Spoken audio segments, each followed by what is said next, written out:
வணக்கம் நேயர்களே, விவாத நேரம் நிகழ்ச்சிக்கு உங்களை அன்புடன் வரவேற்கிறோம். இன்று நாம் விவாதிக்கக்கூடிய தலைப்பானது மீண்டும் விஸ்வரூபம் எடுக்கும் கோடநாடு விவகாரம். என்னை பற்றி ஆவணங்களை தேடினாரா இபிஎஸ்? டிடிவி. கோடநாடு விவகாரத்திற்கு சிபிஐ கேட்காதது ஏன்? செங்கோட்டையன். செங்கோட்டையனுக்கு பின்னால் திமுக இருக்கிறதா? நயினார் கேள்வி. மெல்ல மெல்ல வெளிச்சத்திற்கு வருகிறதா கோடநாடு மர்மம் என்ற தலைப்பில் தான் நாம் இன்று விவாதிக்க இருக்கிறோம். செங்கோட்டையன் அவர்கள் அதிமுகவிலிருந்து நீக்கப்பட்டார். அதன் பிறகு தற்போது 14 நிர்வாகிகள் நீக்கப்பட்டிருக்கிறார்கள் அடிப்படை உறுப்பினர் பதவியிலிருந்தே. அவர்கள் அனைவருமே செங்கோட்டையன் அவர்களுக்கு ஆதரவாக இருந்தவர்கள் என்று கூறி அவர்களை கட்சியிலிருந்து நீக்கியிருக்கிறார் எடப்பாடி பழனிசாமி அவர்கள். இப்போது செங்கோட்டையன் அவர்கள் பத்திரிகையாளரை சந்திக்கும் பொழுது ஒரு கேள்வியை எழுப்புகிறார். அதாவது, எல்லாவற்றிற்கும் சிபிஐ கேட்கும் எடப்பாடி பழனிசாமி அவர்கள் இந்த கோடநாடு விவகாரத்திற்கு சிபிஐ கோராதது ஏன் என்று ஒரு கேள்வியை எழுப்புகிறார். இது மீண்டும் அந்த கோடநாடு விவகாரமானது இப்பொழுது விஸ்வரூபம் எடுத்திருக்கிறது. அது மட்டுமல்லாமல் எடப்பாடி பழனிசாமி அவர்கள் செங்கோட்டையன் அவர்கள் குறித்து பேசும்போது அவர் திமுக அவரை பின்னாலிருந்து இயக்குகிறது என்று கூறியிருந்தார். செங்கோட்டையன் அவர்களும் எடப்பாடி அவர்களுக்கு நோக்கி பல்வேறு கேள்விகளை கேட்டிருந்தார். அதாவது 122 எம்எல்ஏக்கள் ஆதரவுடன் தான் டிடிவி தினகரன் என்ற அவருடைய ஆதரவுடன் தான் உங்களுக்கான அந்த முதலமைச்சர் பதவி கிடைத்தது. அதே போன்று ஓபிஎஸ் அவர்களையும் பேச்சுவார்த்தை நடத்தி நான் முதலமைச்சராக இருக்கிறேன், நீங்கள் துணை முதலமைச்சராக இருங்கள், நீங்கள் ஒருங்கிணைப்பாளராக இருங்கள், நான் இணை ஒருங்கிணைப்பாளர் என்று எல்லாம் கூறி ஆட்சி அமைத்துவிட்டு பிறகு ஒரு காலகட்டத்தில் அவரையும் அவர் கட்சியிலிருந்து நீக்கிவிட்டார். இதுபோன்று பல துரோகங்களை அவர் செய்திருக்கிறார் என்று அவர் குறிப்பிட்டிருக்கிறார் செங்கோட்டையன் அவர்களும். அது மட்டுமல்லாமல் இப்பொழுது அவர் கிளப்பியிருக்கும் இந்த விவகாரமானது தற்போது மீண்டும் பேசுபொருளாகி இருக்கிறது. கோடநாடு விவகாரம் என்ற அந்த ஒரு விவகாரமும் தற்போது பேசுபொருளாகி இருக்கிறது. அது பற்றி தான் நாம் இன்று விவாதிக்க இருக்கிறோம். கோடநாடு விவகாரத்திற்கு சிபிஐ எடப்பாடி பழனிசாமி அவர்கள் கோராதது ஏன் என்று அது பற்றி நாம் விவாதிக்க இருக்கிறோம். விவாதத்திற்கு செல்லும் முன் நமது விருந்தினர்களை வரவேற்போம். முதலாவதாக இணையம் வழியாக நம்முடன் இணையும் அண்ணாமலை அன்பு கூட்டம் மாநில தலைவர் தூத்துக்குடி செல்வம் அவர்களை வரவேற்போம். வணக்கம். வணக்கம். அரங்கில் நம்மோடு இணையும் மூத்த பத்திரிகையாளர் VS ராமன் அவர்களை வரவேற்போம். வணக்கம். அரசியல் விமர்சகர் கோவிந்தராஜன் அவர்களை வரவேற்போம். வணக்கம். வணக்கம். என்னுடைய கேள்வியை கோவிந்தராஜன் சார் உங்கள்கிட்டருந்தே நான் துவங்குறேன். ஏன்னா இப்போது தொடர்ந்து செங்கோட்டையன் அவர்கள் நீக்கப்பட்ட பிறகு வரக்கூடிய பத்திரிகையாளர் சந்திப்புகள் எல்லாமே எடப்பாடி பழனிசாமி அவர்கள் பற்றிய தகவல்கள் பல சொல்லி வராரு. இது மீண்டும் ஒரு பின்னடைவை ஏற்படுத்தாதா என்ற ஒரு கேள்வி இருக்கிறது. அதாவது இன்னைக்கு சொல்லக்கூடிய இந்த பேட்டியில் செங்கோட்டையன் சொல்லியிருக்காரு, டிடிவியும் இது பண்ணியிருக்காங்க. அதை பற்றி அவரும் ஒரு அறிக்கையோ பேட்டியோ கொடுத்துருந்தாரு. இன்னைக்கு கொடுக்கல பேட்டி, நம்ம இது பண்ண நீ செங்கோட்டையன் தான் கொடுத்துருக்கிறாரு. அதாவது இந்த அவர் செங்கோட்டையன் சட்டசபைக்கு போறாரு. ஆனால் சட்டசபையில் நடந்த அந்த என்ன விவாதங்கள்லாம் கலந்துட்டாரா என்னன்றது தெரியல. ஏன்னா சட்டசபையிலேயே இந்த கொடநாடு சம்பவம் தொடர்பாக விவாதிக்கப்பட்டு அப்போ எதிர்கட்சி தலைவர் திரு எடப்பாடி பழனிசாமி அவர்கள், நான் தேதியோடு குறிப்பிடுறேன், ஆகஸ்ட் 30, 2023 இதை பற்றி மதுரை விமான நிலையத்தில் ஆகஸ்ட் 30, 2023 மதுரை விமான நிலையத்தில் ஒரு பேட்டியை கொடுத்துருக்காரு. அது பிரபலமான ஒரு தமிழ் நாளிதழில் கூட அது வந்திருக்குது. அது பிரபலமான ஊடகங்கள்லாம் கூட இது இந்த வீடியோ காட்சியாக வந்திருக்குது. சிபிஐ விசாரணை தேவைன்னு அவரே சொல்லியிருக்காரு. இந்த தேதியை எடுத்து பார்க்க சொல்லுங்க, செங்கோட்டையனை பார்க்க சொல்லுங்க. இந்த செய்தியின் வாயிலாக நான் திரு செங்கோட்டையன் அவர்களுக்கு சொல்றேன், இது பற்றி சட்டசபையில் விவாதிச்சிருக்காங்க. இது அவர் தெரியாத, அதாவது அவருடைய இதை நினைச்சு பரிதாபத்தான் பாரு. இது கூட தெரியாத இவர் இவ்வளவு நாள் அரசியல் இருந்தான்னு சொல்றதுல வெட்கப்படணும். அவர் தான் இது ஒண்ணு. ரெண்டாவது, சிபிஐ அவர் சொல்லியிருக்காரு சிபிஐ ஏன் கேட்கவில்லை. சிபிஐல கேட்கறதுக்கு ஆளுங்கட்சி தான் சிபிஐ போட்டு இது பண்ணாங்க. திமுகவுடைய தேர்தல் அறிக்கையிலேயே அவங்க சென்ற 2021 தேர்தல் சமயத்தில் அவங்க இதையும் ஒரு முக்கியமான ஒரு புள்ளியா வச்சு தேர்தல் அறிக்கையில சிறப்பு விசாரணை குழு அமைக்கப்படும் அப்படின்னு சொல்லி ஒரு உருட்டினாங்க திமுக. அவங்க என்ன பண்ணாங்க, மற்ற எல்லா தேர்தல் மக்களுக்கு உண்டான எல்லா தேர்தல் அறிக்கையும் செஞ்சிட்டாங்க. அவங்க 90-99% செஞ்சிட்டாங்க. இந்த இதையும் அதே போல அந்த லிஸ்ட்ல சேர்த்துக்கலாமா? ஏங்க முக்கிய ஒரு அரசியல் கட்சியில தன்னுடைய அரசியல் எதிரியா இருக்கக்கூடியவங்க தேர்தல் அறிக்கையில சொல்லக்கூடிய அந்த இதையும் அவங்களால செய்ய முடியல திமுகவால. ஏன் அப்படின்னு ஒரு மிகப்பெரிய ஒரு கேள்விக்குறி எழுது. இந்த கொடநாடு சம்பவங்கள்ல ஜாமீனில் வெளியே வர வச்சது யாருன்னா திமுக. அத திமுக கட்சியை சேர்ந்தவர்கள் தான் அந்த குற்றவாளி சம்பந்தப்பட்ட அந்த குற்றவாளிகளை ஜாமீன்ல வெளியே வச்சதே திமுக தான். இதெல்லாம் வந்து செங்கோட்டையனுக்கு தெரியாதா? இவ்வளவு நாள் 4.5 வருஷம் கூட இருந்தாரு. இப்போ வந்து சிபிஐ கேட்கல. எங்க சிபிஐ கேட்டிருக்காரு. இவரு எடப்பாடி பழனிசாமி இருந்து பயணித்தார் தான் தெரியுது. சட்டசபையிலே வந்து அவர் என்ன சொல்றாரு, முதலாக சட்டமன்ற மாண்பை சட்டசபை மாண்பை முதலாக ஸ்டாலின் அவர்கள் ஆட்சியில் தான் நான் கண்டேன்றாரு. எம்ஜிஆர் இவருடைய எம்ஜிஆர் தொண்டன் எம்ஜிஆர் காலத்துல வந்து அப்ப எம்ஜிஆர் சட்டசபையெல்லாம் அவர் வந்து சிறந்த எதுவோ பார்க்கலையா செங்கோட்டையன் அவர்கள்? எம்ஜிஆர் பத்தி அப்படி சொல்றாரு. அப்பயும் அவர் எம்ஜிஆர் உடைய சட்டமன்ற மாண்பையே சட்டமன்ற கூட்டம் சிறப்பா இருக்குன்னு ஏன் இப்ப சொல்லல? அவர் வந்து இதுல இருந்தே தெரியுது அவருடைய விசுவாசம் எங்க இருக்குது, திமுக கிட்ட இருக்குது. டெய்லி பாத்தீங்கன்னா இன்னைக்கு 4 மேனியும் பொழுதொரு வண்ணமா காலையில செங்கோட்டையன் பேட்டி கொடுப்பாரு, மத்தியானம் டிடிவி பேட்டி கொடுப்பார், சாயங்காலம் ஓபிஎஸ் கொடுப்பார். இது நடுவுல அண்ணாமலை நடுவுல அவரும் ஒரு பேட்டியை கொடுப்பார். இதுதான் நடந்துட்டு இருக்குது இன்னைக்கு நிதர்சனம். சொல்றாங்க கொடநாட்டுல மர்மமும் இல்ல, ஒரு மண்ணாங்கட்டியும் கிடையாதுங்க. ரெண்டாவது இவர் சொல்றாரு, இவரு டிடிவி இதுல வந்து அங்க போயாஸ் கார்டன்ல போயிட்டு இவர் கூட சேர்த்துட்டார், டாக்டர் வெங்கடேஷையும் கூட சேர்த்துட்டார். அங்க போனேன், எல்லாத்தையும் வந்து பார்த்தேன், கிழிச்சு போட்டேன்னு.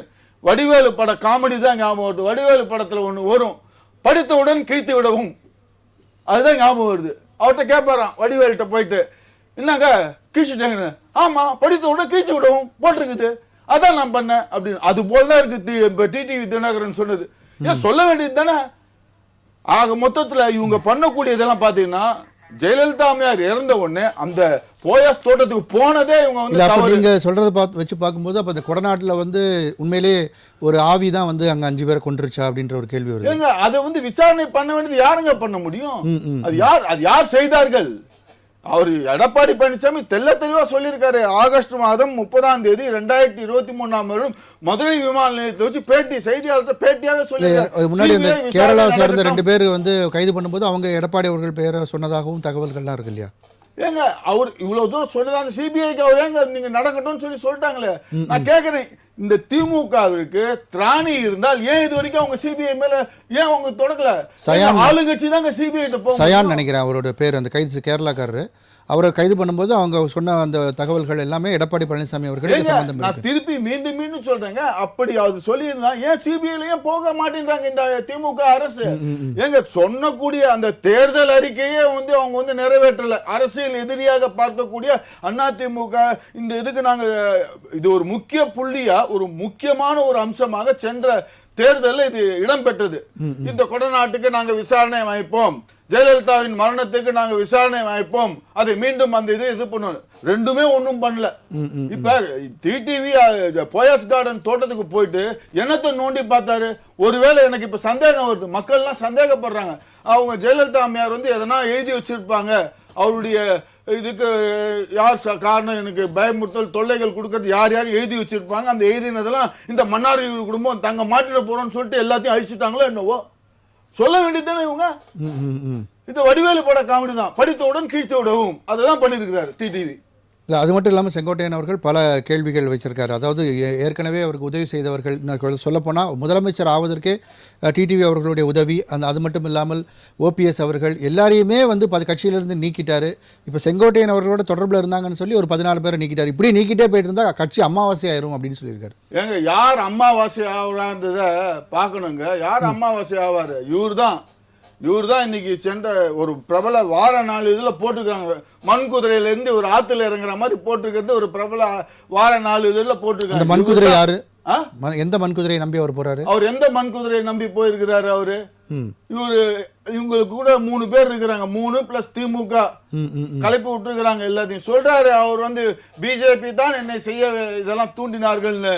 ஏன் பிஜேபி இவ்வளவு நாளா அப்ப ஏன் சொல்ல முடியல? போயிட்டு வந்தாரு தூண்டுறதுக்கு. அதாவது பிஜேபி வந்து அமித்ஷா அவர்கள் ஓப்பனாவே சொல்லியிருந்தாரு 3 பேரும் வந்து எல்லாரும் சேரணும் அப்படின்னு. அதே மாதிரி செங்கோட்டையன் அவர்களும் நாங்க வலியுறுத்துறாங்க. அப்ப ஏங்க ஓப்பனா இங்க இருந்து போனார், ராமர் கோயிலுக்கு போயிட்டு ராமரை பார்க்க போனேன்னு சொல்லிட்டு அப்படியே போயிட்டு பின்பக்க வாசல்ல போய் பார்த்துட்டு இது போயிட்டு வாங்கினாரு, சரியான செருப்படி வாங்கிட்டு வந்தாரு, யாரையும் பார்க்காத வெடிக்கு திருப்பி வந்தாரு. இது அப்ப உண்மையாவே பிஜேபி ஏற்கதா இருந்தா செய்ய வேண்டியது தானே?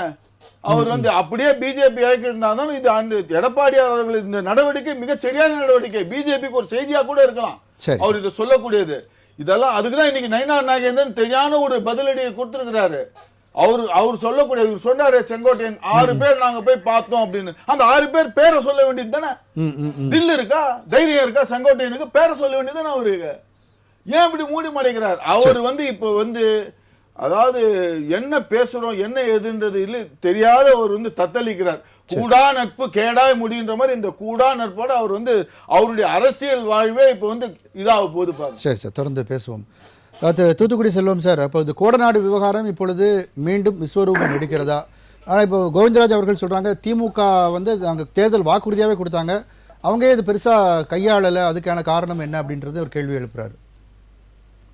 ராஜ் நியூஸ் தொலைக்காட்சி நிறுவனத்திற்கு, நெறியாளர் சகோதரர் ரங்கநாதன் அவர்களுக்கு, அதே போலவே தொழில்நுட்ப கலைஞர்களுக்கு, அண்ணன் அருள் கபரியல் அவர்களுக்கு, என்னுடைய சக பங்கேற்பாளர்களுக்கு என்னுடைய பணிவான மாலை வணக்கம். முதல்ல ஐயா கோவிந்தராஜன் அவர்களை போன்ற மூத்த தலைவர்கள் வந்து எனக்கு திரு செங்கோட்டையன் அவர்களுக்காக நான் வக்காலத்து வாங்க வேண்டிய அவருக்கான வழக்கறிஞர் இல்லை என்றாலும் கூட இந்த செருப்படி என்ற வார்த்தையெல்லாம் அவரை போன்ற மூத்தவர்கள் பயன்படுத்தி இருக்க வேண்டாம் என்பது அதுக்கு என்னுடைய எதிர்ப்பை நான் பதிவு செஞ்சுக்கிறேன். முதல்ல கண்டனத்தை கூட இல்லை, எதிர்ப்பை நான் பதிவு செஞ்சுக்கிறேன். இதுல என்னன்னு கேட்டீங்கன்னா, கோடநாடு வழக்குங்கிறது வந்து கோடநாடுங்கிறது வந்து ஏன் பெரிய அளவுல வந்துச்சுன்னு சொன்னா, கோடநாடு ஒரு காலத்தில் மாண்புமிகு புரட்சி தலைவி அவர்கள் இருந்த காலத்தில், முதலமைச்சராக இருந்த காலத்தில் அது கேம்ப் ஆபீஸா இருந்தது. சிஎம்மோட சீஃப் மினிஸ்டர்ஸ் கேம்ப் ஆபீஸாகவும் இருந்தது. அவர்கள் ஓய்வெடுத்து முதலமைச்சராக பணியாற்றக்கூடிய அவருடைய முகாம் அலுவலகமாக அது இருந்தது.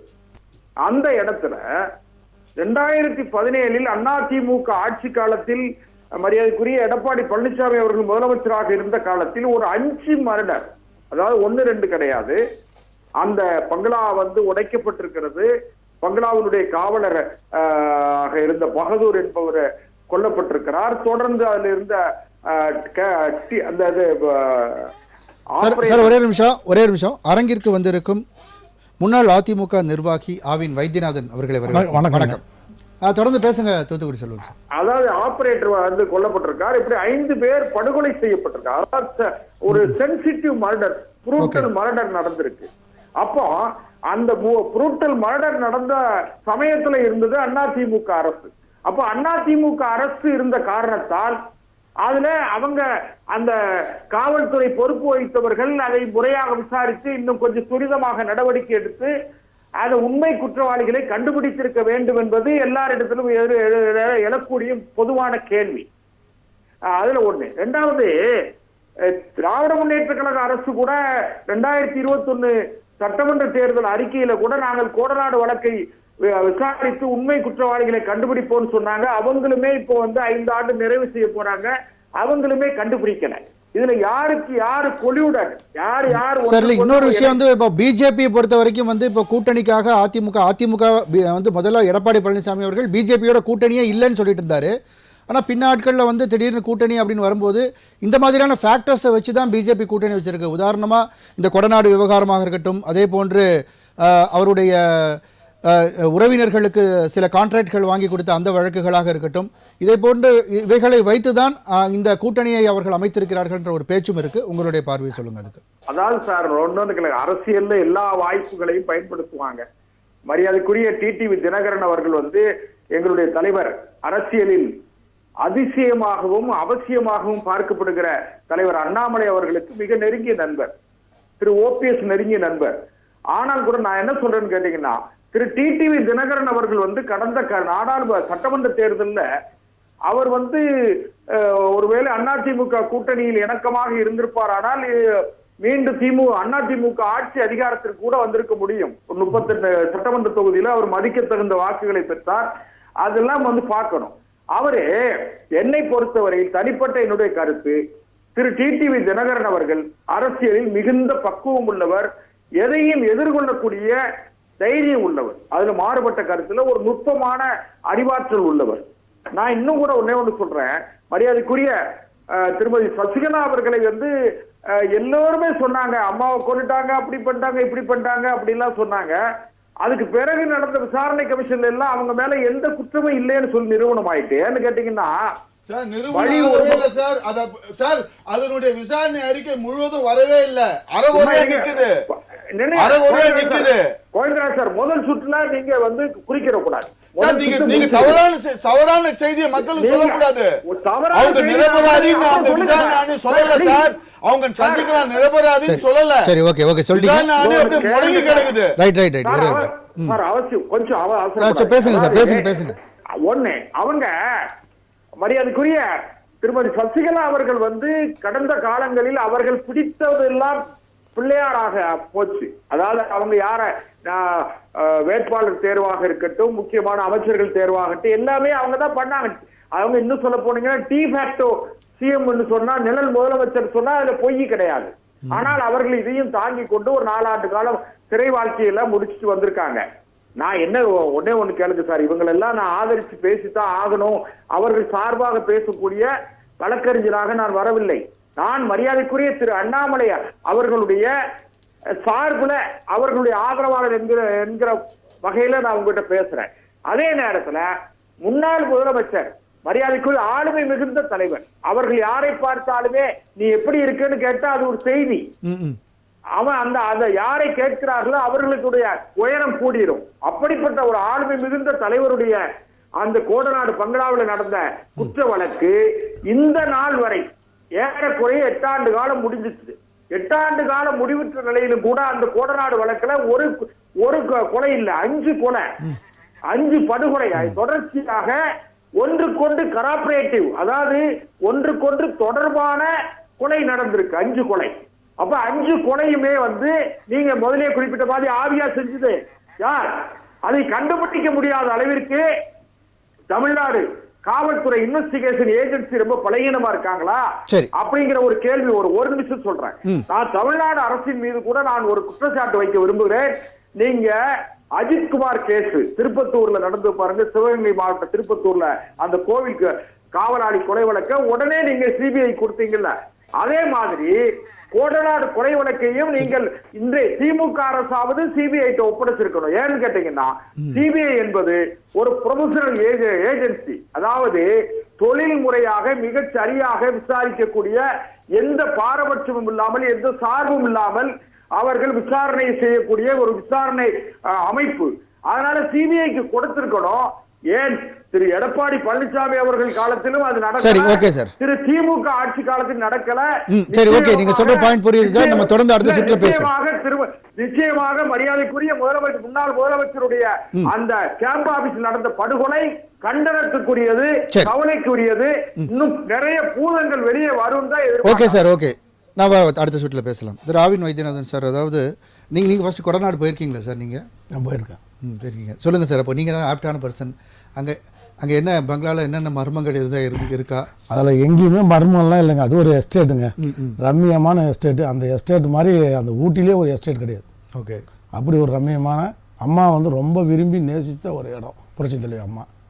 அவங்க வந்து ஒரு சந்தோஷமாக இருந்த காலத்தை கடைசி காலத்தில் கழிச்சாங்கன்னா அந்த இடத்துக்கு போய் தான்.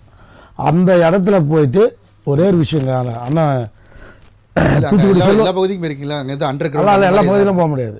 அவங்க குறிப்பிட்ட லிமிட்டட் தான் அந்த இடத்த பார்க்க முடியும். அதில் அம்மா வந்து, அதுவும் நான் அப்பா இருக்கும்போது போல, இந்த இதுக்கு அப்புறம் தான் போயிருக்கோம்.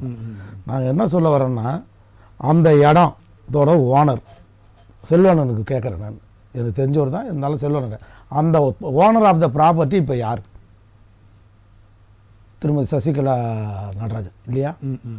அவங்க ஏன் சிபிஐக்கு இதை பரிந்துரை பண்ண சொல்லி வரைக்கும் கேட்கல இந்த கொலை வழக்கில்? நம்பர் 1 கொஸ்டின் நோட் பண்ணிங்க. அம்மா இருந்தாங்க, பார்ட்னராக இருந்தாங்க. அம்மா பிறந்ததுக்கப்புறம் அந்த அதை வந்து ஆண்டு அனுபவிச்சுட்டு வர்றது யாரான்னா தியாகத்தெளிவு சின்னம்மா. அவங்களுக்கு அம்மாவுக்கு அந்த இடத்துல என்னென்ன இருந்தது. ஏன்னா ஐஜி சுதாகர், நீங்கள் அடுத்து அந்த கேஸை விசாரிக்கும் போது சின்னம்மா கூட நான் இருக்கிறேன். ஐஜி சுதாகர் வந்தார் கோயம்புத்தூர்லேருந்து, வந்து 3 நாள் தொடர் விசாரணை டி நகரில் நடந்தது. அபிபுல்லா ஸ்ட்ரீட்டில் அம்மா தங்கியிருக்கும்போது, இப்போ துபாய்ஸ் கார்டன் வந்துட்டாங்க சின்னம்மா. அங்கே இருக்கும்போது நான் தான் கூட இருந்து கிட்டே இருந்து அந்த டீம் ஃபுல்லாக வந்து போகிற வரைக்கும் அங்கே இருந்தேன். உள்ளே இல்லை, இன்வெஸ்டிகேஷன் இடத்துல இல்லை, அந்த ரூம் வரைக்கும் அவங்கள எட்டு போய் அலோவ் பண்ணி வெளியில் இருந்து போனாங்க. அவங்க 3 மணி ஆகும் 4 மணி ஆகும் காலையில் வந்தால் முடியறது 3 நாள் விசாரணை பண்ணாங்க. எத்தனை நாள்? 3 நாள். 3 நாள் விசாரணை பண்ணி நல்லது நடக்கும்னு போனாங்க. இது வரைக்கும் ஒன்றையும் நடக்கலை. கிணத்துல இந்த கல் மாதிரி அப்படியே இருக்குது. அதாவது புலனாய்வு விசாரணை யார் கேட்கணும்? அந்த ஓனர் ஆஃப் த ப்ராப்பர்ட்டி கேட்கணும். என் வீட்டில் நகை திருடு போச்சுன்னா, இல்லை என் வீட்டில் ஒரு கொள்ளை நடந்ததுன்னா யார் புகார் கேட்கணும்? இப்போ உதாரணத்துக்கு ஒரு விஷயம் சொல்கிறேன்னே, ராமஜெயம் கொலை வழக்கு, KN நேரோட சகோதரர் வந்து கொலை வழக்கு, அது வந்து ஜிந்து பார்த்த மாதிரி இது வரையும் யாராலும் கண்டுபிடிக்க முடியல. திமுக அரசு இருக்கும்போது சிபிஐ விசாரணை வேணும்னு எதிர்கட்சியாக இருக்கும்போது கேட்டாங்க. இப்போ வந்து அவங்க வலியுறுத்த சிபிஐ விசாரணைக்கும் உத்தரவு வந்தது, எல்லாம் வந்தது ராமஜெயம் வழக்கில். கடைசியில் என்ன ஆச்சு? இன்னைக்கு வரைக்கும் கண்டுபிடிக்க முடியல. அதே மாதிரி உங்களுக்கு விஷயம் சிபிஐ விசாரணை யார் கேட்க முடியும்னு சொல்ல வரேன். ஒரு ஏஜென்சி இன்னார் போடணுன்னா இப்போ 41 கரூர், இப்போ ரீசெண்டாக நடந்தது சொல்கிறேன். கரூரில் 41 பேர் இறந்துட்டாங்க.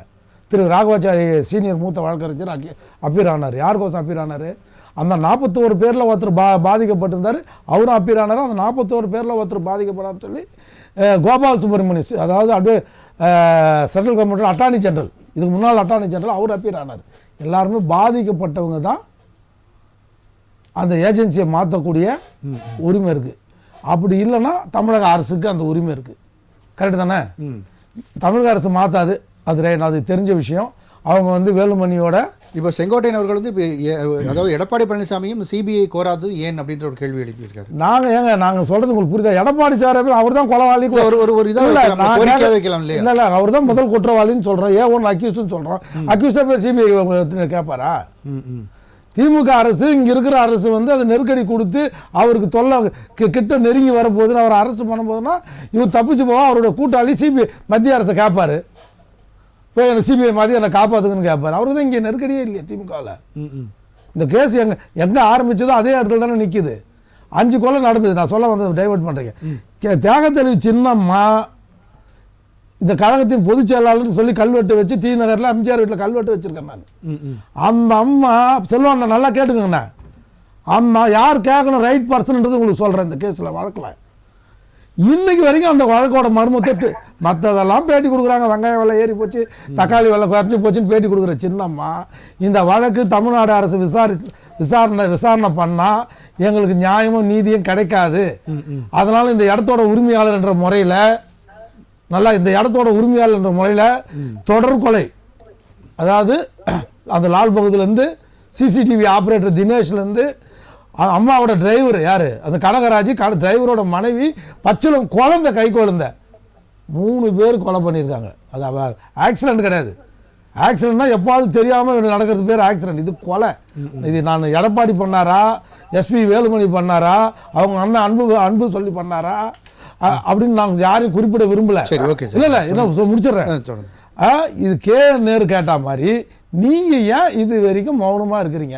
அந்த இடத்துல வந்து கேட்கணும், அந்த இடத்துல இன்ன பொருள் இருந்தது, இன்ன பொருள் நான் வந்து பார்த்ததுக்கு அப்புறம் காணும்ன்றதை யார் சொல்லணும்? ஓனர் தான் சொல்லணும். ஓனர் ஆஃப் த ப்ராப்பர்ட்டி அவங்க தானே சொல்லணும். கண்டிப்பா சார். இன்னைக்கு வரைக்கும் அந்த அம்மா ஏன் சொல்ல மாட்டேன்? ராமன் சார்ட்ட கேட்போம் sir. Owner of the property ஏன் இந்த கம்ப்ளைண்ட்டை வந்து அவங்க கொடுக்கல சார்? இந்த பிரச்சனை இன்றைக்கி அதிமுக பொறுத்த வரைக்கும் ஜெயலலிதா காலமான பிறகு டிடி அவர்கள், VK சசிகலா அவர்கள், OPS அவர்கள், அதுக்கப்புறம் கட்சியிலேருந்து வெளியில் திமுகவில் இணைந்த அன்வர் ராஜா, அப்புறம் மைத்ரேயன் அவர்கள், இப்போ மனோஜ் பாண்டியன் அவர்கள் திமுகவில் போயிருக்காங்க. இப்போ கடைசியாக செங்கோட்டையனை கட்சியிலேருந்து நீக்கியிருக்காங்க. செங்கோட்டையனை நீக்கியிருக்காங்க. செங்கோட்டையன் ஆதரவாளர்கள் கொஞ்சம் பேர் கட்சியில் நீக்கியிருக்காங்க. இந்த கட்சி இன்னைக்கு வந்து இவ்வளோ ருத்ர தாண்டவமான ஒரு பிரச்சனையுடைய உச்சத்தில் இருக்க காரணம் என்ன? ஜெயலலிதாவோட ஆவி, அந்த ஆத்மா வந்து உங்களை அந்த அதிமுக தலைமை இப்போ ஆட்டி படைக்குது. நான் பொய் சொல்கிறேன்னா ஒன்றும் வேண்டாம், நான் அதுக்கு பொய் சொல்கிறேன். அப்படி இது உண்மை தான். இது நான் உண்மை சொல்ல உண்மை. காரணம் என்றால் நீங்கள் கிராமத்தில் முன்னோர்களுக்கு தர்ப்பணம் பண்ணுறாங்க. அந்த தர்ப்பணங்கள் போனால் அவங்க கரெக்டாக வணங்கி ஆண்டுக்கு அமாவாசைக்கெல்லாம் நினைத்து எடுத்து இருந்தோமே ஆனால் அந்த ஆத்மா நமக்கு சாட்டிஸ்ஃபேக்ஷனாக இருந்து பாதுகாப்பாக இருக்கும். அந்த குடும்பத்தில் ஏதாவது அப்படி பண்ணாமல் காலத்தில் குடும்பத்தில் ஏதாவது சின்ன சின்ன சச்சரவுகள் வருகின்ற போதே நீங்கள் தேவ பிரசனை கேட்கும்போது என்ன சொல்கிறாங்க தெரியுமா? திருவனந்தபுரத்தில் உள்ள பரசுராமர் கோயில் பரிகார பூஜை நடத்துங்கள் என்று சொல்லுகின்றார்கள். நான் ஆன்மீக சொல்றேன். அந்த அடிப்படையில் பார்க்கும்போது இந்த அதிமுக கட்சி எம்ஜிஆர் எப்படி கஷ்டப்பட்டு திமுக என்ற தீய சக்தியை எதிர்த்து இந்த கட்சி நீங்க கேஸே க்ளோஸ் பண்ணீங்க. இல்ல சார், நான் அதுக்கு விளக்கம் சொல்றேன். எங்களை பேச விடுங்க சார். நீங்க அவருக்கு நீண்ட நெடுந்தூரமா வாய்ப்பு கொடுத்தீங்க, அப்ப எங்களை வாய்ப்பு அர்த்தமாக்கும். அதாவது நான் இந்த கட்சி வந்து அதிமுக எதுக்கு ஆரம்பிச்சாங்க? தீய சக்தி திமுக, மக்கள் எதிர்ப்பான திமுக.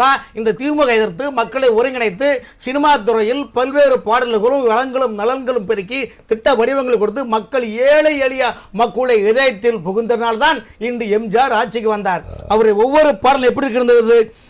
வருவது யாரோ அது வள்ளலின் பேரோன்னு இளைஞர்களுக்கு உற்சாக பாட்டு பாடினாரு. குழந்தைகளுக்கு என்ன பாட்டு? நல்ல பெயரை வாங்க வேண்டும் பிள்ளைகளே. அதுபோல நாட்டுக்காக உழைப்பதற்கு அண்ணா பிறந்தார், பொது நலத்தினாலே பாடுபட்டு கண்ணா இருந்தார்னு எத்தனையோ எழுச்சிமிக பாடல்கள் தான் இன்று அதிமுக ஆட்சி அமைந்தது. எம்ஜிஆர் மறைவுக்கு பிறகு ஜெயலலிதா அம்மா முதலமைச்சர் இருந்தாரா இல்லையா? ஜெயலலிதா அம்மாவுடைய மனசாட்சியும் அவர்கள் என்ன நினைக்கிறார்கள் என்பது கூட்டணியில் உள்ளாட்சி மன்ற தேர்தல், சட்டமன்ற தேர்தல், நாடாளுமன்ற தேர்தல் வரைக்கும் ஆளுங்கட்சியாக ஆட்சியில் யாரை நியமிக்க வேண்டும், யாரை நியமிக்க கூடாது எல்லாம் நிர்வாகத்தில் இருந்து செயல்படுவது வி.கே. சசிகலா அம்மையார் தான். அப்படி என்றால் ஜெயலலிதாவோட ஆத்மா என்ன சொல்லுகின்றது என்று நான் போய் திரும்ப இதே பிரச்சனை கேட்பாருங்க. ஜெயலலிதாவின் ஆத்மா என் சகோதரி வி.கே. சசிகலா இருக்கும் போது ஏன் உங்களுக்கு மாறி மாறி சண்டை போறீங்க? இந்த கட்சியுடைய ராயல்டி, இந்த கம்பெனியுடைய ராம் மெட்டீரியல் எல்லாமே வி.கே. சசிகலாவை தான் சேரும் என்று ஆத்மா சொல்லுகின்றது. ஜெயலலிதாவின் ஆவி. அதனால் தான் இன்று அதிமுக தலைமையை குடு என்று எல்லாம் குழப்பிக் கொண்டிருக்கின்றார்கள். காரணம் என்றால் இந்த அதிமுக எப்பேற்பட்ட கட்சி, இந்திய அளவில் பேசப்பட்ட ஒரு கட்சி. மத்தியில் யார் ஆட்சி வந்தாலும் அந்த ஆட்சியை நிர்மாணிக்க அதிமுக அமானுஷ்யம் அப்படின்னு சொல்லி நீங்க ஒத்த வார்த்தையில் முடிச்சிட்டீங்கன்னா, இப்போ ஒரு என்னன்னு தெரியணும்ல சார், இதோட விடை தெரியணும்னா ஒரு சிபிஐ இதை ஏன் கோரல அப்படின்ற ஒரு கேள்வியை வந்து ஆவின் வைத்தியநாதன். இப்ப திமுக 2021 அண்ணன் எடப்பாடி முதலமைச்சர் இருந்தாரு. அப்ப மே மாசம் சட்டப்பேரவை நடக்கும் பொழுது திமுக தேர்தல் என்ன சொன்னாங்க தெரியுமா? அவர்கள் சொன்ன வாக்குறுதி எப்படின்னா தெரியுமா? சென்னை மாநகராட்சி ஆணையராக இருந்த கார்த்திகேயன் வேலுமணி கொடுத்து ஊழல் செய்கிறார், நாங்கள் ஆட்சிக்கு வந்தால் இவர் மீது ஊழல் நடவடிக்கை எடுத்து மக்கள் இடத்தில் முன்னிறுத்துவேன் என்று சொன்னார். திமுக சொன்னாரா? இல்லையே. அதுக்கு அடுத்தபடியாக ஹெல்த் மினிஸ்டருடைய செக்ரட்டரியான ராதாகிருஷ்ணன் அன்றே ஹெல்த் மினிஸ்டர் இருந்த விஜயபாஸ்கர் வந்து கூட்டணி வச்சு ஊழல் செய்கிறார், நாங்கள் ஆட்சி வந்தால் வந்து நடவடிக்கை எடுப்போம்னு சொன்னாங்களா இல்லையா? கொடநாடு நடவடிக்கை எடுப்போம்னு சொன்னாங்க. யார் உண்மையான குற்றவாளி என்பதை நான் மக்கள் முன்னிறுத்துவேன். எடப்பாடியுடைய அமைச்சரவையில் நடந்த ஊழல் அனைத்தையும் நான் கமிட்டியை வைத்து வெளியில் கொண்டு வருவேன் என்று சொன்னார். இந்த அத்தனையும் என்னடி மீனாட்சி சொன்னது என்னாச்சு? தேர்தல் அறிக்கையில் சொன்னது அனைத்தும் காத்தோடு போயாச்சு என்று. ராமன் சார், நிறைவு செய்யுங்க உங்களுடைய கருத்துக்களை. அதாவது இந்த கொடநாடு விஷயம் நல்லா படுத்திருக்கேன். திமுக கொடுத்த வாக்குறுதி எல்லாமே நடவடிக்கை எடுக்கப்படும். ஆனால் தேர்தல் முடிந்தது, திமுக ஆட்சிக்கு வந்தது. அதுக்கு பிறகு நான் சில விஷயங்கள் சொல்ல முடியாத ரகசியங்கள், மிகப்பெரிய ரகசியங்கள் நடந்து டீலா நோ டீலா ஒரு அன்கோ போட்டுக்கொண்டு பாருங்க, நான் ஆட்சிக்கு வந்துட்டேன், 5 வருஷம் நான் தான் ஆட்சியில் இருக்கணும், என்னை பற்றி எதுவும் நீங்கள் உங்களை பற்றி உங்களுடைய மூமெண்ட்டை பற்றியோ இல்லை ஆட்சியில் நடந்த ஊழல்களை பற்றியோ எதுவுமே நான் கிளற மாட்டேன். நீங்கள் அப்பப்போ என்னை திட்டுங்க, நானும் உங்களை அப்பப்போ மேடப்பட்டு திட்டுறேன். நீங்கள் டம்மார்னா நீங்கள் நான் டம்மார்னா நீ டுமார்னு சொல்லுங்க சொல்லிட்டு பாஜகவை தமிழ்நாட்டில் கால் உண்டை விடக்கூடாது. நான் காங்கிரஸ் கட்சியை பார்த்துட்டேன், நீங்கள் பிஜேபியை பார்த்துடுங்க என்று சொல்லி இதெல்லாம் செட்டிங் டெண்டர் மாதிரி லிமிடெட் டெண்டர் பேக்கேஜ் டெண்டர் எப்படியோ அதே போல் 2024 ஒரு டீலிங் நடந்தது.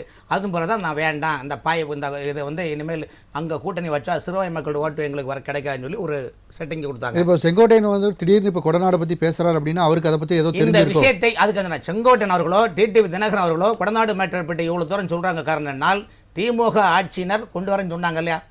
இதெல்லாம் நிச்சயமாக திமுக இதில் வெளியே கொண்டு வராது, வெளியே கொண்டே வராது. அதை கொண்டு வரக்கூடிய நிலைமை உண்மை வெளிச்சத்தில் வரும், பூனைக்குட்டி வெளியில் வரும் என்பதை டிடிவி அவர்களும் செங்கோட்டையன் இந்த மேட்டரை உண்மையாக வெளியே கொண்டு வராங்க.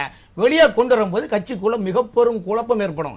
இந்த குழப்பங்கள் ஊடகங்கள், திமுகவுடைய ஆளுங்கட்சியுடைய ஊடகங்கள் ஒரு நாளுக்கு தினசரி வந்து அதை எக்ஸ்போர்ட்ஸ் பண்ணிட்டு ஒன்னொருக்கா எக்ஸ்போர்ட்ஸ் பண்ணிகிட்டே இருக்கும். எப்படி கரூர் மேட்டரை எப்படி எக்ஸ்போர்ட்ஸ் பண்ணாங்களோ, எப்படி விஜய் மேட்டரை எப்படி எக்ஸ்போர்ட்ஸ் பண்ணாங்களோ, அதே மாதிரி இதாக கொண்டு வந்து மக்களிடையே மிகப்பெரும் குழப்பத்தை ஏற்படுத்தி அந்த குழப்பத்தை வைத்து 2026 சட்டமன்றத்தில் மீனை பிடித்து கொண்டு மொத்தமாக மீண்டும் மலர அருவாலயம் என்ற நிலைப்பாட்டினுடைய கட்டமைப்பு தான் இன்னைக்கு நடக்கக்கூடிய சூழ்நிலை. மூத்த பத்திரிகையாளராக உங்களுடைய நீங்கள் அவதானிப்பு நீங்க என்ன சொல்ல வரீங்க? குழப்பம் ஏற்படும்னா எடப்பாடி பழனிசாமி அவர்கள் இதுல சம்பந்தப்பட்ட மக்கள்கிட்ட குழப்பம் ஏற்படுங்களா சார்? இப்போ டிடிவி ஒரு அங்கே அதாவது கொடநாடு மேட்டர் ஒரு சப்ஜெக்ட் சொல்றாங்க, உடனே அதுக்கு மறுப்பு கொடுத்து உதயகுமார் பேசுவார். உதயகுமார் கொடுத்தோன்னா டக்குன்னு கே செங்கோட்டையன் பேசுவார். செங்கோட்டையன் பேசுவது எடப்பாடி அண்ணன் பேசுவார். இப்போ கட்சிக்குள்ளே ஒவ்வொரு லீடர்களும் பிரிஞ்சு போனவர்களும் உள்ள இருக்கிறவங்களும் மாறி மாறி மாறி அறிக்கை வரும்போது ஊடகங்கள் பெருசாக்கும் போது மக்கள் மத்தியில் மிக பெரும் குழப்பம் ஏற்படும். அந்த குழப்பத்தில் அறுவடை செய்ய போது திமுக. சசிகலா மேம் வந்து இதை பத்தி பேசுறது எப்போ? அவங்களுடைய கருத்து சசிகலா கண்டிப்பாக இதை பற்றி பேச மாட்டார். நிச்சயமாக கொடநாடு மேட்ரு எல்லாமே. ஏன்னா அவங்க வந்து நல்ல ஏன் சொல்றேன்னா அவங்க வந்து ஜெயலலிதா அம்மாவுக்கு நிகரான பயணித்தக்கூடியவர்கள். அப்படி இருக்கின்ற போது தன்னுடைய கேடரில் இறங்கி அவர்கள் வரமாட்டார். சரி, ஓகே சார். ஆவின் வைத்தியன் சார் குறுக்கிட விடுனாங்க, உங்களுடைய கருத்துக்கள் சார். ஒரே விஷயம், தியாகத்தில் சின்னம்மா வந்து பேச மாட்டார்னு இவர் சொல்றாரு.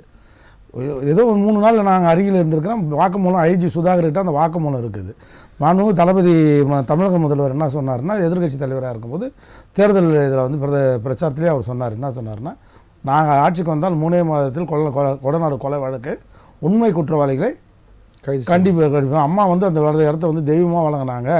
அதனால் அந்த இடத்துக்கு மரியாதையை கொடுத்து அந்த அம்மா 3 நாளில் உண்மை குற்றவாளியை வெளியே கொண்டு வருவோம் அப்படின்னு சொன்னார். ஆனால் இது கிட்டத்தட்ட 4 ஆண்டு காலம் ஆச்சு.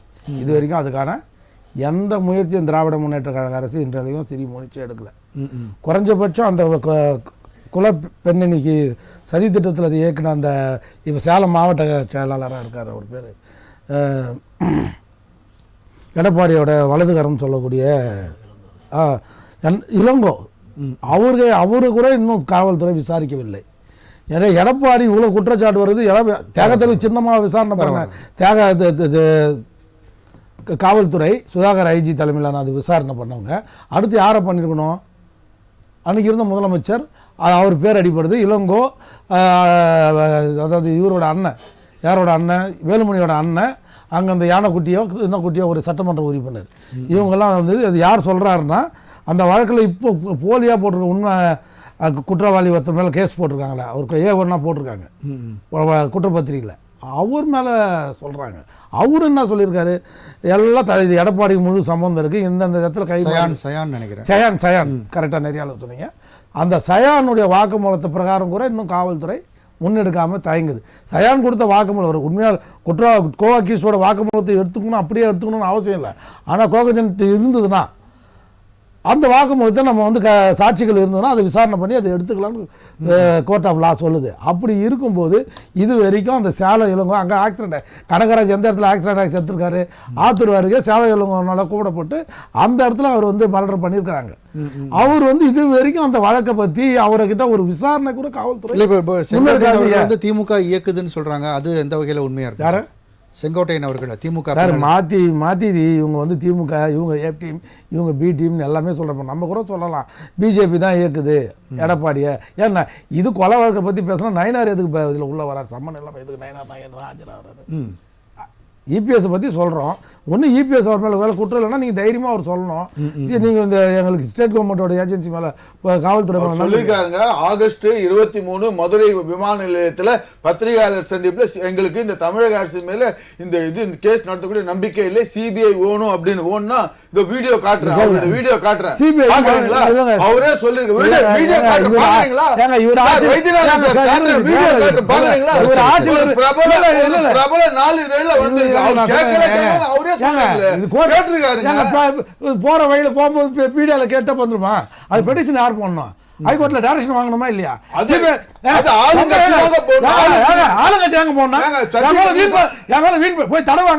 அவங்க வந்து வாக்குறுதி கொடுத்திருக்காங்க. நான் சொல்றது உங்களுக்கு புரியல. போய் இந்த விசாரணை பண்ணக்கூடாது, சயனோட வாக்குமூலத்தை வெளியில சொல்லக்கூடாது.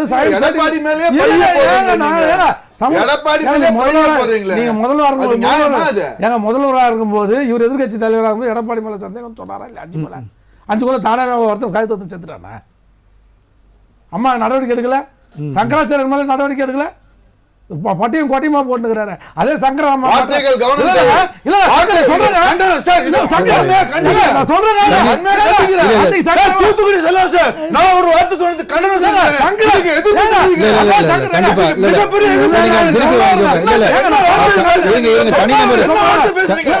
அன்னைக்கு சங்கராம போட்டு சாவட்டும்.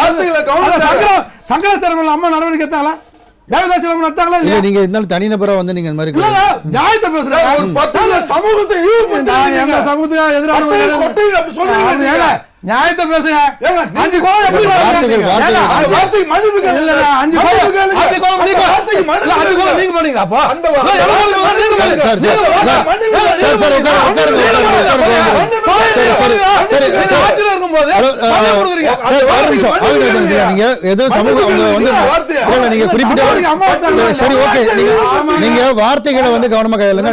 அது நீங்க திரும்பி பேரு இல்ல நீங்க சரி சரி சார் சரி இல்ல இல்ல இதை விட்டுருங்க. இல்ல ஒரு நிமிஷம் இவரை விட்டுருங்க. சமுதாயத்துக்கு நீங்க வந்து தனியா குறிப்பிட்டு பேசும்போது அதை நீங்க இல்ல இல்ல அதை நீங்க அப்படி சொல்லாதீங்க.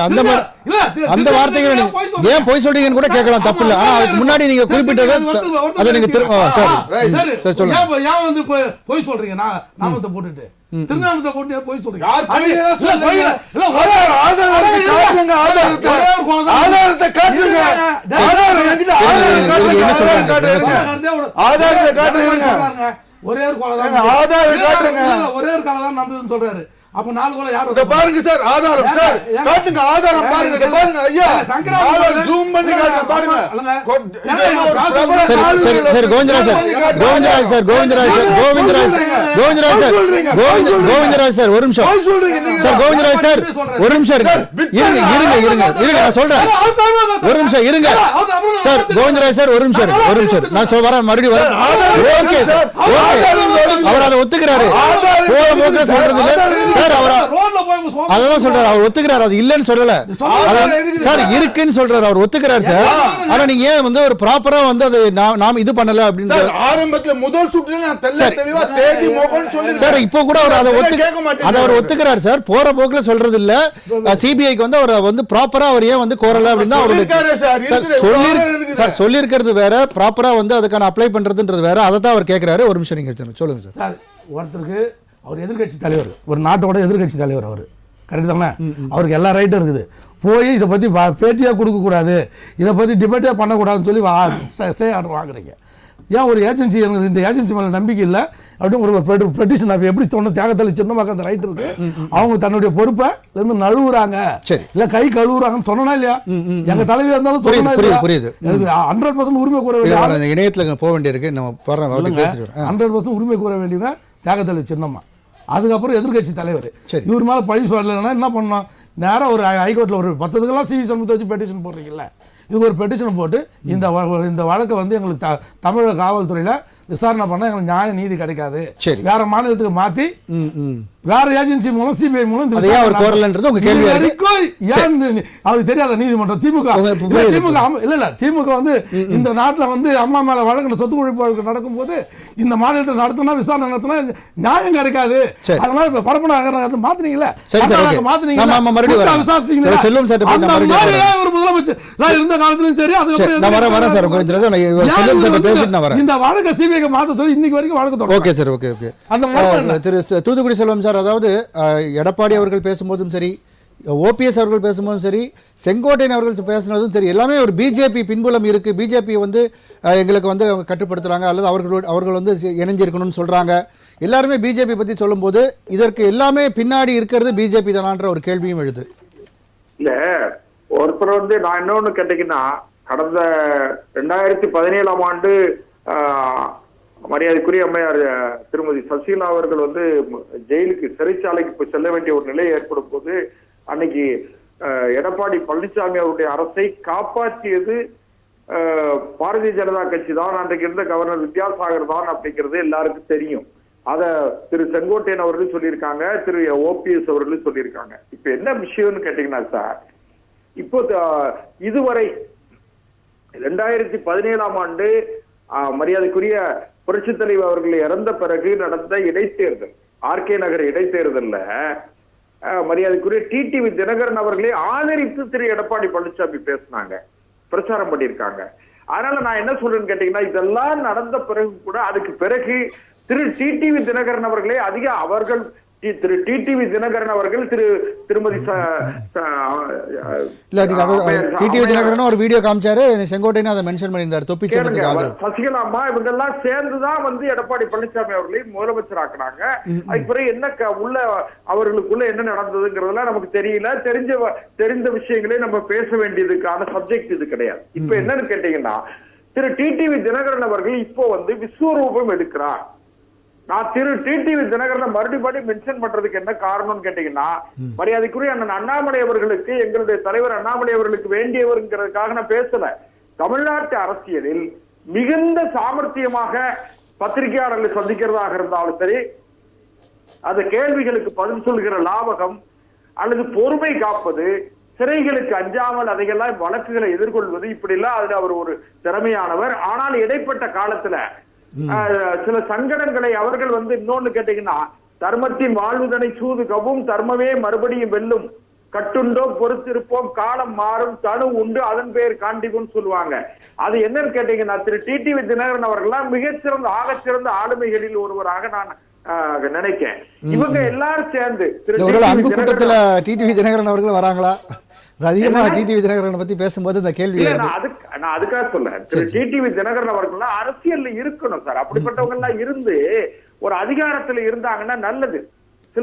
சில குறைபாடுகள் எல்லாமே இருக்கலாம். நான் என்ன நினைக்கிறேன்னா, திரு அண்ணாமலை அவர்கள், திரு டிடிவி தினகரன் அவர்கள் இவங்கெல்லாம் வந்து ஒரு அரசியல்ல ஒரு அதிகாரம் செலுத்தக்கூடிய இடத்துல இருந்தாங்கன்னா நாட்டு மக்களுக்கு நல்லதுன்னு நான் நினைக்கிறேன். ஆனா அரசியல்ல வந்து சார், உங்களுக்கு நம்ம அடிக்கடி விவாதம் பண்ணிருக்கோம், பாலிடிக்ஸ் வந்து அரசியல் வந்து சதுரங்க ஆட்டம் தான், சந்தர்ப்பங்கள் விளையாட்டு தான்.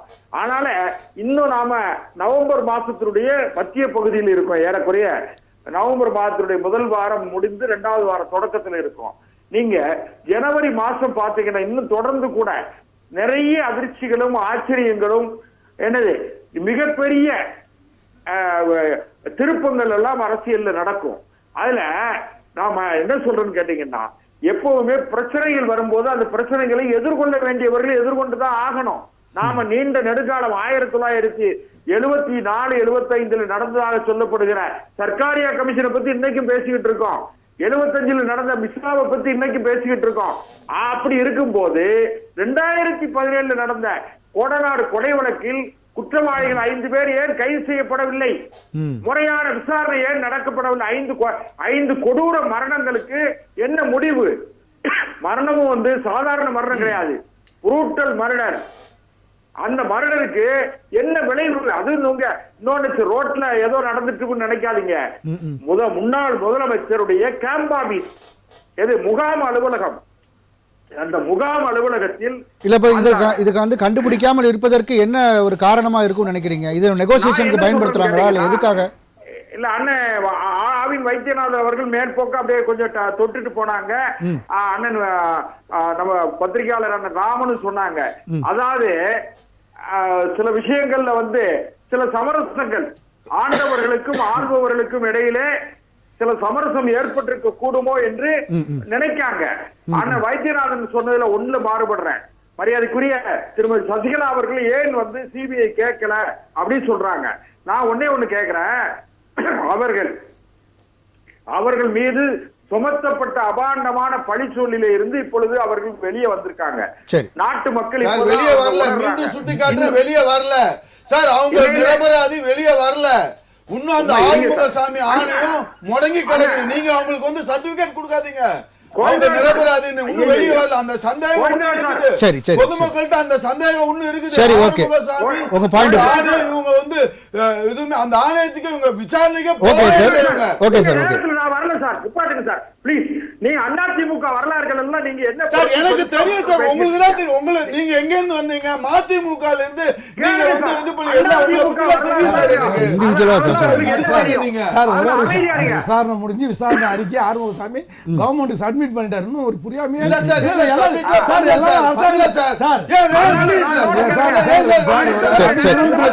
ஓகே ஓகே, எல்லாரும் பேச ஒண்ணும் புரியாது. கோவிந்தராஜ் சார் ஒரே நிமிஷம் அவர்கிட்ட முடிச்சு அவர் நிறைய செஞ்சா வரேன். அவர் நிறைய செஞ்சா நான் அவங்க கிட்ட வரேன்.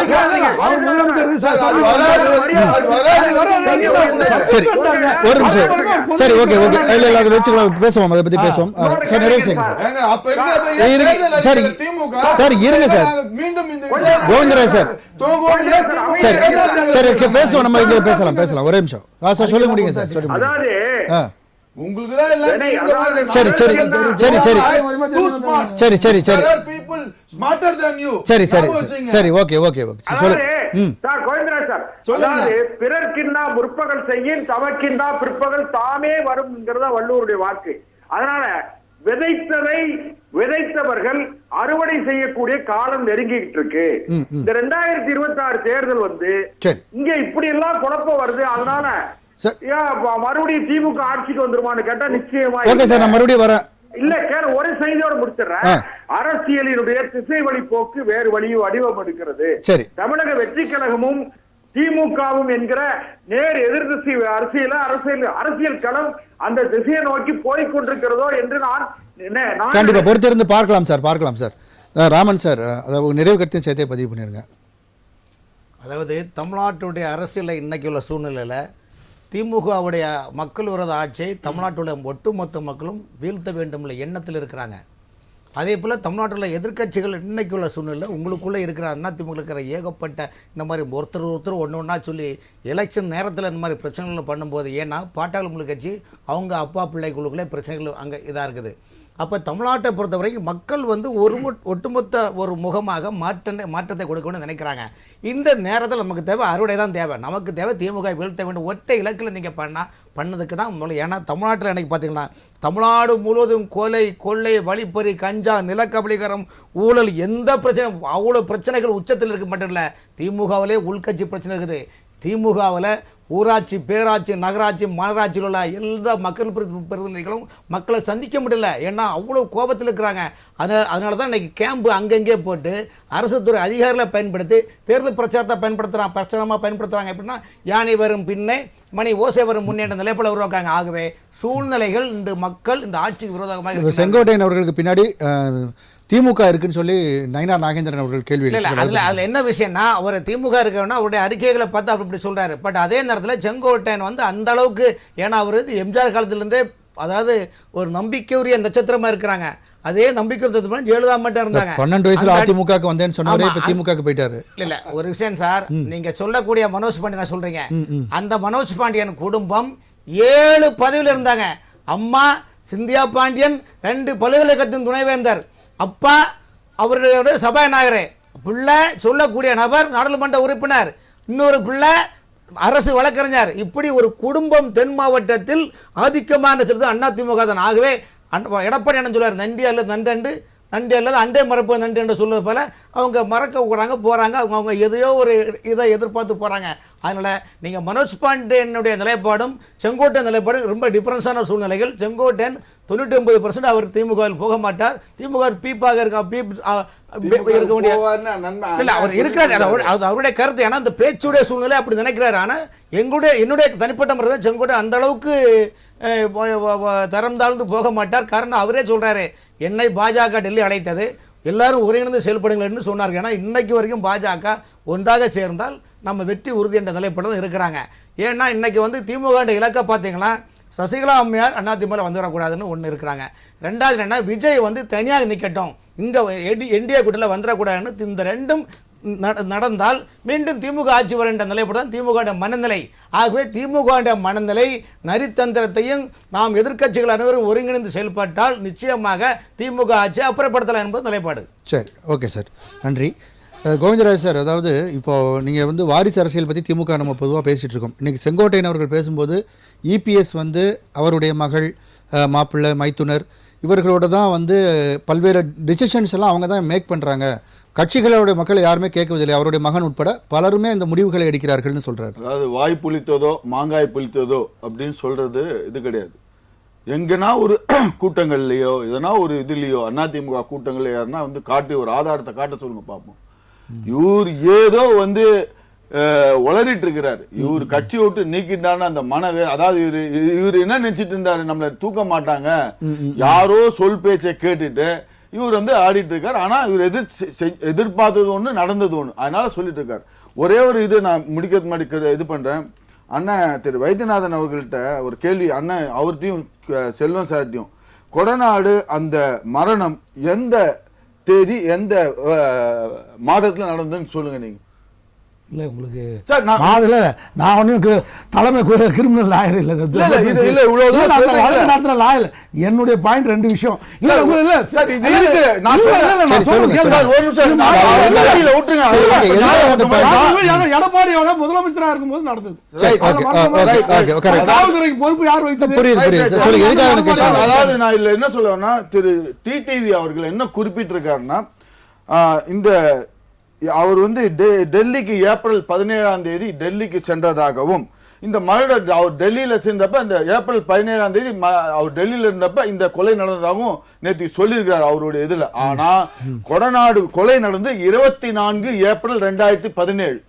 அப்ப டிடிவி 23 நினைக்கிறேன், 24 சார், நள்ளிரவு, அதாவது 24 1:30 மணி நள்ளிரவு நடந்துச்சு இது வந்து. அப்ப நடந்து. ஆனா இவர் சொல்லியிருக்கிறது என்னன்னா, நேற்றுக்கு எல்லாம் சொல்லிட்டு இருக்கிறாங்க, ஊட்டிட்டு இருக்கிறாங்கல்ல, ஏப்ரல் மாதம் 17ஆம் தேதி நடந்ததுன்ற மாதிரி. இப்ப யார் போய் சொல்றாங்கன்னு வெட்ட வெளிச்சமாகும். இது ஒண்ணு. ரெண்டாவது, டிடிவியை வந்து சிபிஐ வந்து சம்மன் பண்ணி ஒரு ஆஜரானது, சிபிஐ வந்து இவரை சம்மன் பண்ணி ஆஜராக சொன்னது ஏப்ரல் 19. இதெல்லாம் நடந்து இருக்கிறப்ப இவர் வந்து அந்த சமயத்துல கொள்கை பரப்பு செயலாளர், அதாவது டெப்டி ஜெனரல் செக்ரட்டரி, துணை பொதுச் செயலாளராக இருந்திருக்காரு. அப்ப அந்த சமயத்துல இந்த கொலை நடந்துருக்கிறப்ப அந்த சமயத்துல இவர் தான் வந்து துணை பொதுச் செயலாளர். அப்ப ஏன் இவர் வந்து கேட்கல எடப்பாடியார் கிட்ட? இவ்வளவு இப்ப சொல்லிட்டு இருக்கிறாருல, வாரிசு அரசியலுக்கு பதில் சொல்லவே இல்லையா சார்? சார், வாரிசு அரசியல் மீண்டும் சொல்றேனே, அதிமுக இவர் செங்கோட்டையன் சொல்ற மாதிரி அவரு இபிஎஸ் உடைய வாரிசு யாருன்னா எங்கன்னா அவர் வந்து கட்சி கூட்டத்திலயோ எதனா ஒரு ஆதாரத்தோட நிரூபிக்க சொல்லணும் சார். எங்க இருக்கு ஆதாரம் காட்ட சொல்லுங்க. சரி சார், போகல சந்தடி சார் அடிச்சு விட கூடாது. நன்றி நன்றி நன்றி. டெல்லிக்கு போகும்போது கூட தன்னுடைய மகன் ஆயிடுச்சுன்னு தான் போனதாக தகவலை தவிர அடுத்தவங்க கிட்ட வரேன். செல்வம் சார் நிறைவு கருத்து வாங்கிட்டு அடுத்தவங்க கிட்ட தான் வரேன். செல்வம் சார் கூட நிறைவு கருத்து பதிவு பண்ணுங்க. அதாவது திரு டிடிவி தினகரன், திருமதி சசிகலா அவர்களால் டெல்டா மாவட்டமும், திரு ஓபிஎஸ் ஆல் தென் மாவட்டம், அதாவது 3 பேராலையும் டெல்டாவும் தென் மாவட்டமும் நிச்சயமாக கடுமையான எதிர்விளைவுகளை ஏற்படுத்தும். இப்போ திரு செங்கோட்டையன் அவர்களை நான் குறைத்து மதிப்பில்லை. ஏன்னா 1977ஆம் ஆண்டு சத்தியமங்கலத்தில் இருந்து அவர் முதல் சட்டமன்ற வேட்பாளராக போட்டியிட்டு வெற்றி பெற்று இன்றைக்கு தமிழ்நாட்டில் இருக்கிற மூத்த சட்டமன்ற உறுப்பினர்களில் அண்ணன் துரைமுருகனும் அவரும் தான், 2 பேரும் தான் மூத்த உறுப்பினர்கள். கண்டிப்பா சார். அதனால என்ன சார், மெல்ல மெல்ல வெளிச்சத்திற்கு வருகிறதா கொடநாடு விவகாரம்? இதன் மூலமா செங்கோட்டையன் அவர்கள் கிளப்பிய அந்த விஷயம். திரு செங்கோட்டையன் அவர்கள் மிக சாதாரணமாக கடந்து அவரை புறந்தள்ளி விட்டு அல்லது அப்புறப்படுத்தி விட்டு போகக்கூடிய அளவிற்கு மிக சாதாரணமான ஆள் கிடையாது. மிக மூத்த அரசியல் தலைவர். அவர் சொல்றத கவனிச்சு அல்லது அவரை போன்றவர்களையும் அரவணைத்து போவதுதான் நன்றி எதிர்காலத்துக்கு நல்லது. அவருடைய கோரிக்கையில நியாயம் இருக்கிறது. நன்றி சார். நன்றி சார். திராவின் வைத்தியன் சார், 1972 இந்த இயக்கம் ஆரம்பிச்சதுல இருந்து அனகாபுத்தூர் ராமலிங்கம் ஆரம்பிச்ச அந்த இயக்கத்தில் புரட்சித் தலைவர் தன்னை பதிவு பண்ற காலத்துல இருந்து அந்த அனைத்து இந்திய அண்ணா திராவிட முன்னேற்ற கழகம் சொல்லி கோவையில் அவர் தலைமையில மாவட்ட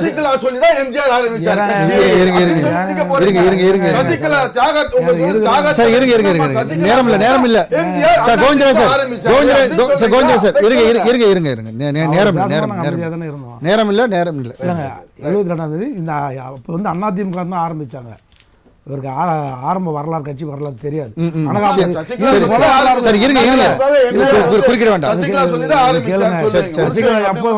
நிறைவான கருத்து. 72 வந்துட்டார் அவர் இயக்கத்துக்கு. முதல் 77 சட்டமன்ற முதல் உறுப்பினர் அவர். சரி, ஓகே. அதனால இந்த அண்ணன் செங்கோட்டையன் வந்து இந்த கட்சியோட தூண். அதாவது நான் என்ன கேட்கறேன், இது எங்களுடைய உள்கட்சி பிரச்சனை. இந்த பிரச்சனையில நயினார் நாகேந்திரன் ஏன் முழுக்க நுழைக்கிறார்?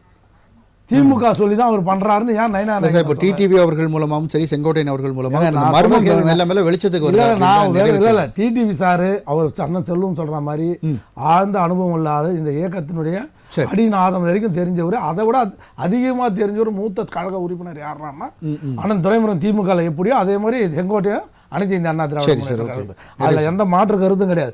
ஆனால் அனைவரும் ஒன்று சேர்ந்தால்தான் இனி தமிழ்நாட்டில் அது வாய்ப்பே கிடையாது. மும்முனை போட்டின்றது உறுதியாயிடுச்சு. அந்த மும்முனை போட்டி மும்முனை போட்டின்றது உறுதியாயிடுச்சு. எப்போ ஒன்று சேருவாங்கன்னா, ஒருவேளை சட்டமன்ற திமுக எதிராக தாவேகா கிட்ட ஒரு 25 சட்டமன்ற உறுப்பினர் அதிமுக தேவைப்படும் பட்சத்தில் அன்னைக்கு ஒண்ணு சேருவாங்க தவிர இப்ப அந்த ஒண்ணு சேருவாங்க வாய்ப்பே இல்லை. அதுக்கான வாய்ப்பு கண்டிப்பா பொறுத்திருந்து பார்ப்போம். நம்முடன் விவாதத்தில் பங்கு பெற்ற விருந்தினர்கள் அனைவருக்கும் நன்றி. மீண்டும் ஒரு விவாத நேரம் நிகழ்ச்சியில் சந்திப்போம் நேயர்களே. நன்றி, வணக்கம்.